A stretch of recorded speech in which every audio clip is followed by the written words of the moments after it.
কিন্তু অবাক করা বিষয় হচ্ছে আমরা আজও জানি না আমাদের আল্লামার মৃত্যু কি স্বাভাবিক হয়েছে নাকি এটা পরিকল্পিত মেডিকেল কিলিং ছিল। এটা যে পরিকল্পিত মেডিকেল কিলিং ছিল এটা ধারণা করার পেছনে অনেক কারণ আছে।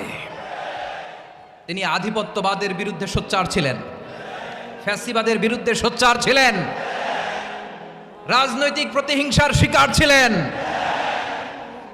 এজন্য এটা মেডিকেল কিলিং হতে পারে এ ধারণা আমরা করতেই পারি। আওয়াজ করে বলেন ঠিক কিনা? যে সময়টা আমরা কাটাচ্ছি এত সুন্দর সময় বাংলাদেশ আর পাবে না। আমাদের জন্মের পর থেকে এরকম চমৎকার সময় আমরা পাই নাই।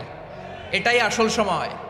আমরা এন্টারিম গভর্নমেন্টের কাছে দাবি জানাই উচ্চতর তদন্ত কমিটি করে এটা কি হত্যাকাণ্ড ছিল নাকি স্বাভাবিক মৃত্যু ছিল এই রিপোর্ট গণমানুষের কাছে প্রচার করে জানাতে হবে। এই দাবির সাথে কি সবাই আপনারা একমত? কারা কারা একমত হাত তুলে দেখা।